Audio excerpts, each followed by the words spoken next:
तुम्हारा प्यार तुम्हारी जान भी ले सकता है। ये लाइन कोई डायलॉग नहीं है, ये माई डीपेस्ट सीक्रेट की पूरी वाइब है। और आज हम इसी मानवा के बारे में बात करने वाले हैं, वो भी बिना स्पॉयलर्स के साथ।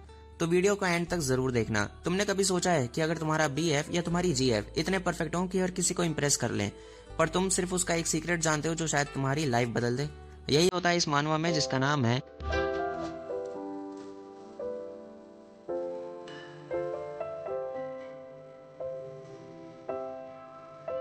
ये एक साइकोलॉजिकल रोमांस थ्रिलर है जिसमें सरफेस पे सब कुछ नॉर्मल लगता है। एक स्वीट सी लड़की एमा, उसका केयरिंग सा BF इलियोस, बट सब कुछ टू परफेक्ट है। बस वहीं से कहानी इंटरेस्टिंग बन जाती है। ये कोई टिपिकल लव स्टोरी नहीं है जहां हार्ट ब्रेक होता है या ब्रेकअप। यहाँ पे तुम देखते हो ऑब्सेशन, मैनिपुलेशन और ट्रस्ट का गेम। और सबसे बड़ी बात, पूरी स्टोरी तुम्हारे इमोशंस के साथ खेलती है। एक मोमेंट पे तुम फील करते हो कि हाँ भाई, ये बंदा तो परफेक्ट है। दूसरे मोमेंट में डाउट शुरू हो जाते हैं, और वही इस मानवा का प्लस पॉइंट है। इंटरेस्टिंग चीज ये है कि मानवा तुम्हारे दिमाग के साथ खेलती है। तुम किसी पर भरोसा नहीं कर पाओगे। हर एक चैप्टर के बाद तुम्हारा ओपिनियन बदलता है। तुम सोचने पे मजबूर हो जाते हो कि क्या अगर मैं एमा की जगह होता तो क्या करता।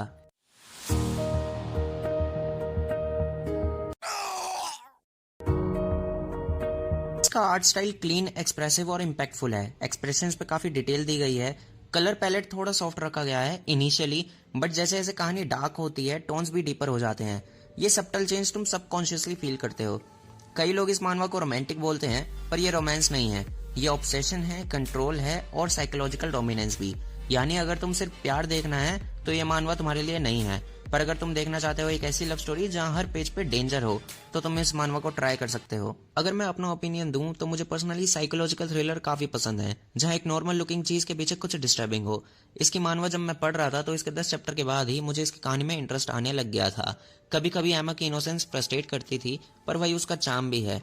इलियोस की बात करूं तो उसके बारे में कुछ भी बताना एक स्पॉइलर हो जाएगा, इसलिए मैं उसके बारे में ज्यादा कुछ रिवील नहीं करना चाहता।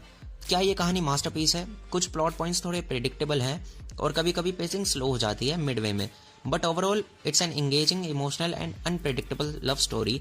अगर तुमने चीज in the trap, sweet home या बस्ताद जैसी मानवा पढ़ी है तो ये उन्हीं की वाइब में आता है। थोड़ा रोमांटिक, थोड़ा क्रीपी। वेल, ये एक मास्टरपीस तो नहीं है अकॉर्डिंग टू मी। क्या तुम्हें ये पढ़ना चाहिए? एब्सोल्युटली।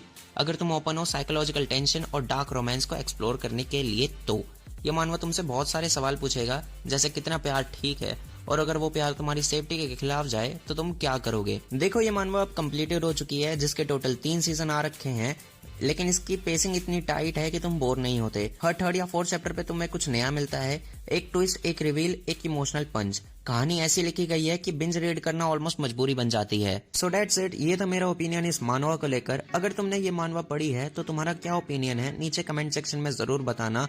और ऐसी अंडररेटेड मानवा या एनिमे के लिए तुम इस चैनल को सब्सक्राइब भी कर सकते हो, पैसे नहीं लगते।